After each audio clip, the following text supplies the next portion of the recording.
Well, hello, Jon. This is the Dawn and Ella show, and of course, we just interviewed. We're going to be interviewing you. So I am so excited because, of course, I was a Lassie fan like so many other people. And I know that this was an iconic show and still impacts culture, even in our current times. And even like the first season, I understand it received 2 Emmy Awards. It ran for 17 seasons. And to kind of give you a context, Friends only ran for 10 seasons, and it was the fifth longest running primetime show in history. And it first aired in 1954, which is quite remarkable considering even my children know about the show Lassie. Dawn, how's your audio doing? It's doing okay. Okay, we have a Dawn and a Jon. Okay, Dawn Jeffries. Yeah, this is Dawn Jeffries. I'm not sure it's breaking up. Yeah, you're pretty garbly. I'll try to do the best I can. Okay, yeah, you're a little I know this is a technical thing. Yes, it is. Let's get through it. Okay, sounds good. So first off, how did you end up as a child actor on Lassie? I mean, people love it. It must have been exciting. Just maybe tell us a little bit about how the process in which you ended up on this show. Well, sure. I started Lassie when I was 7, but I was already a veteran in the business. I started my first movie was So Big with Jane Wyman and Sterling Hayden. And I'm sorry, that was my second movie. My first movie was So Big with Jane Wyman and Sterling Hayden, and I was not quite 3 years old. Then my second movie was Country Girl with Bing Crosby and Grace Kelly, and then that led to RKO. And long story short, when I was 6 years old, I was in Japan filming a movie for RKO, which was actually the very first movie filmed in Japan after the war. So it was a pretty big deal. And while I was in Japan, the producers of Lassie were looking for a replacement for Tommy Rettig, who played Jeff on the show. And when I got back from Japan, I met with the producers of Lassie, and they said, "Yep, you're the kid we want for Timmy." But they wanted to know how I got along with big dogs. And luckily, I'd been raised around animals. That wasn't a problem at all. So I actually went and spent a long weekend with Red Weatherwax, the owner of Lassie, on his ranch to see how Lassie and I got along. And the next Monday, we came back into the studio and met the producers and directors, and they all said, "Yep, you're the one." And Lassie gave me 2 paws up, and that was it. So you were basically cast by a dog. Oh yeah. Oh, that's special. Well, Ella, the thing was, you couldn't fake that relationship between the boy and the dog. And so a lot of the other kids that they had that were trying out for the part, when maybe they had a small dog at home or something, but they weren't used to a big dog. So, when they were around Lassie, they were a little nervous maybe, but it was a totally different story with me. Mm-hmm. Right. And so what did, well, first off, how old were you when you were first cast? In Lassie, I started Lassie when I was 7 till. Okay, I think you mentioned that. So what at work look like for you? I'm sorry, I didn't get the first part of that question. What did your typical day on the set at work look like for you? Well, when I was on Lassie, because, movies, your schedules are completely different than when you're on an episodic series like Lassie. We made between 34 and 36 episodes, half-hour episodes a year. Now, today, if they make 12, that's amazing. So, we did a lot. We worked 9 months out of the year. I worked 5 days a week, 10 hours a day. Now, that was my schedule. The regular cast and crew, they worked 6 days a week. They worked Monday through Saturday. Now, when I say I worked 10 hours a day, obviously that wasn't 10 hours actual filming. There were child labor laws, and everything was followed as it should be. So my typical day was 3 hours of schooling, 1 hour of recreation, 1 hour for lunch, 1 hour of transportation, and then the remaining 3-4 hours was actual filming. So it was very regulated, and they followed all the rules and everything that they had to do. But it wasn't. I guess it wasn't quite as easy as a lot of people thought. Well, I'm sure anytime people see a finished product and a finished show, they don't realize the immense amount of work and time and footage before they like narrow it down to a 30-minute or an hour episode. Oh, sure. And then also all the prep work. I mean, not only did I have to memorize 12, 15 pages of dialogue for the next day, I had to do my homework. So, plus working and, being 7 years old. So, it was quite a thing. Sorry about the feedback. I think Don has a microphone, but I know he wants to ask a question. So go ahead, Don. I guess we can't hear him at all. Don, you might need to hear is you, Ella. Okay, let me, Dawn, if you could mute your mic so we don't get all the distortion, and I'll just plug along here. I know he wanted to ask you so many questions. I think he said his microphone broke. So to get back to your typical work day, what was difficult? It sounds like you had your hands full and you were doing homework and you were working from home. Did you feel isolated? Did you miss having relationships with other children your own age? Well, typically we didn't have other kids on the show. So when I went to work, I would arrive at the set, at 7:30, whatever, and there would be 35 adults, a couple dogs, maybe some chickens and whatever else, and me. So there were other children on our lot. Now we filmed at Desilu, which was the old RKO, and Lucy was there. They filmed the later Lucy shows. My Three Sons was filmed on that lot. And so, Stan, Barry, Livingston, those guys that were filming My Three Sons, and Keith Thibodeau, who played Little Ricky on the Lucy show, he was on that lot, and some other kids. But, we were all working. So, we didn't see each other. We might see each other at lunchtime in the commissary, or we would definitely see each other at events, the weekends, things like that. But, it wasn't like a regular normal kid going to school with a bunch of other kids. It wasn't that way at all for me. I did have friends, of course. I had, my neighbors and things like that. But, obviously it was different for a child in show business as, compared to, a regular kid that's just going to school 5 days a week. For instance, on a weekend, when I'm 10, 11, 12 years old, and me and my buddies, I had my neighborhood friends, Ron and Mike and, Gary, whoever.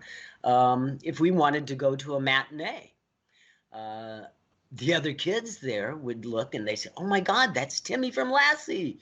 What are you doing here? You're not supposed to be here. You're supposed to be on a farm or something." So, right. It was difficult for me to be out in public and be a regular kid, because every Sunday I was in all those other kids' living rooms, and they were watching me, being Timmy on Lassie. So when they saw me in public, trying to be a regular kid. It was difficult for them, and it was also difficult for me.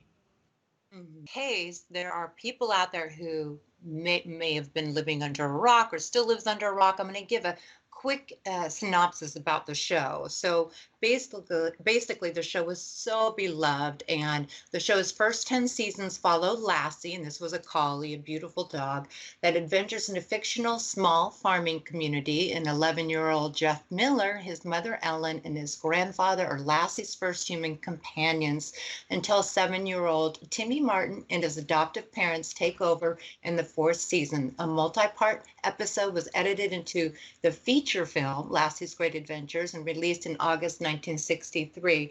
And some of the episodes have also been released in DVD. And that's such a treasure. The show was a treasure, and I'm glad that that people can still get their hands on some of these episodes. Well, you know, what's really amazing, Don and Ella, and listeners, is that the show is still on in over 50 countries in reruns. I have a website. It's just my name, jonprovost.com. And I get emails from all over the world. People are still enjoying the series. And who would have known? I mean, obviously, when we were filming, we didn't have a clue that people would be watching our series 60 years later, black and white. Thank God it wasn't colorized. I did 269 half-hour episodes. Only 5 of those were in color. And as you mentioned, Ella, that we did the one Lassie movie, Lassie's Great Adventure. Well, that was the 5 episodes that were filmed in color so that they could release it as a movie, later on. You know, it is, the legacy is amazing. Obviously, shows were done differently back then. Every episode had some kind of a moral to it. Timmy learned from his mistakes. He didn't talk back to his parents. We were the only series at the time that did a to be continued. Most series it was either the show was an hour or a half an hour, and that was it. Well, we started off with, part 1 and then to be continued next Sunday. And then we expanded that to 3-part. And that was actually my favorite episode. People ask, what was your favorite episode? And it was called The Odyssey. It was a 3-parter where Lassie got locked in the back of a semi-trailer and was taken halfway across the country. And we thought Lassie was gone. And so by the 3rd episode, Timmy's convinced, that Lassie is never coming home. And he's burying Lassie's toys, by one of their favorite places. And in the distance, you hear this bark. And then Lassie comes over the hill, and Timmy and Lassie are reunited. And it's a great, great episode. And every time I watch it, I cry. But it is amazing that the show is endeared as it is so much. And I must say, I am so proud to have done that. And I'm also very proud of the fact that I was approached by the Smithsonian Museum about 25 years ago, and an exhibit in the Smithsonian, the history of television in America. And they asked if I had anything that I could donate. And I'm like, oh my, all I had was photos. And I knew they wanted something more than that. So I contacted my mother. She was still alive at the time. And she said, well, I never told you this, but I have your whole outfit. She had the jeans, the tennis shoes, my shirt. And, Timmy always wore the same clothes, a long sleeve checked shirt and jeans. And so Mom sent me the package. And when I opened it, there was that incredible feeling of deja vu and the smell of the clothes. And it just brought back so many memories. So long story short, was sent off to Washington. And about 6 months later, we got an invitation for the grand opening of the exhibit. The family, we went to Washington, D.C., and when you walked in to the Smithsonian, the first thing you saw was Archie Bunker's chair. How iconic is that? And then on either side of his chair, one side was the Fonz's leather jacket, and on the other side was Timmy, his outfit. So I was in pretty good company, still am, and very proud of it. And then in 1994, got my star on the Hollywood Walk of Fame, and that was another great milestone. So I owe quite a bit to Lassie. And then you eventually left Hollywood. And can you tell the listeners a little bit about that and why you made that decision? Sure. Well, I'll have to backtrack a little bit. I had originally a 7-year contract on Lassie with a 3-year option. I started when I was 7. The 7-year contract was coming to an end, and the producers wanted to go for 3 more years because we were, right up there in the top 10. And my parents were really great, and they came to me and they said, Jon, you can go on for 3 more years being Timmy, or you can quit because the option is ours. It's yours. It's your decision. And, Ella and Don, well, okay, Don, I think you can relate to this. I'm 14, okay? I'm starting to get a little bit more interested in girls than dogs. Yeah, I'm going through puberty, for heaven's sakes. And all the girls are looking at me like little Timmy, and I'm saying, but wait a minute, I'm not little Timmy anymore. So I told my parents, I said, no, I'm out of here. I said, but I wanted to continue to act because that's what I did, and I enjoyed it, and I just wanted to play older parts. When I first started on Lassie, after the second year, June Lockhart came on board and was my mom.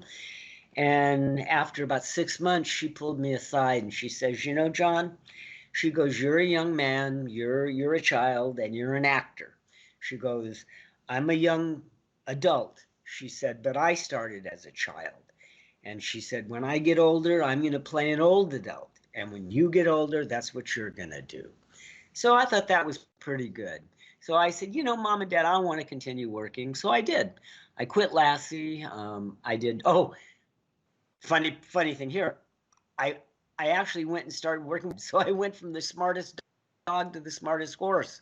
So I did a couple episodes on Mr. Ed, and then my first movie after Lassie was This Property is Condemned, 1964. Robert Redford, Natalie Wood, Charlie Bronson, Mary Badham, incredible cast. And second movie was with Gary Merrill, the veteran actor, and it was called The Secret of the Sacred Forest, which I'm sure neither one of you have seen, and none of your listeners have ever seen. I was 17, 1967. We filmed it in the Philippines. I had a wonderful time, but it was a horrible movie, but we all make one of those. And then when I got back from the Philippines, I got an offer to do a movie with Kurt Russell for Disney called The Computer Wore Tennis Shoes. And I thought, oh, that'll be a lot of fun. So I did that, had a great time. Kurt and I were 1 year apart. We celebrated our birthdays. I turned 18. And then I kind of, I just graduated high school. And I said, Jon, you've been working for 15 years. Maybe it's time for a break. So now I'm going to answer your question. That's when I left LA. I just finished the Disney movie, and it was time for college. And my father, said, I'm the youngest of 3. He said, all my kids go to college, and you leave home when you go to college. And so that's what I did. I moved up to, I started college up in Northern California in Sonoma County. And I just totally fell in love with Northern California. And after college, stayed here. That you have a lot of important causes, and that was very important for you. After you moved up to Northern California, you became heavily involved in causes, and I'm sure at this point in time you may have some causes you would like to discuss as well. Well, yes. Just to backtrack a little bit, when I was filming Lassie, as I mentioned, we filmed 9 months out of the year. Well, the 3 months that we were on hiatus, Lassie and I, the only cast members, we would travel around the United States, hitting all the major markets, San Francisco, Chicago, Dallas, New York, wherever, and to promote the show. Well, Rudd Weatherwax was a marvelous man. I learned so much from him. One thing I really learned from him was respect for the animals, which I did have, but he was something special. And so when we were in one of these major cities, he would tell the people that we were there with that if there was a children's hospital in that city, that he would take Timmy and Lassie and visit the kids. Well, come on. This is like the early mid-'60s. There were no such thing as therapy dogs. They didn't let dogs into hospitals. But they would let Timmy and Lassie in. So here I am, 10, 11, 12 years old, and I'm going into these hospitals, and I'm seeing kids that have polio. When kids had illnesses like that, you didn't see them in public. Unfortunately, they were hidden away. Well, I saw these kids, and I saw, kids that had been in a house fire. I saw kids that had been in a horrible auto accident. But when Timmy and Lassie went to their hospital room, they would forget their pain. They would forget where they are. And that stuck with me my entire life. And that led to me being involved with animal rights, no-kill shelters. And my number one cause was Canine Companions for Independence, which is service dogs for people with disabilities, because I saw and I knew what a dog could do and how they could help. And so I spent 25 years on the board of directors of Canine Companions. And what CCI does is, supplies service dogs free of charge to people that have disabilities other than blindness, because Guide Dogs for the Blind takes care of that. So, yes, I've always been involved, still am, and it's very important. Mm-hmm. Can you hear me? Yes, I can. Okay, so your life basically is a story about the love of animals and working with animals and protecting animals in a nutshell, I would say.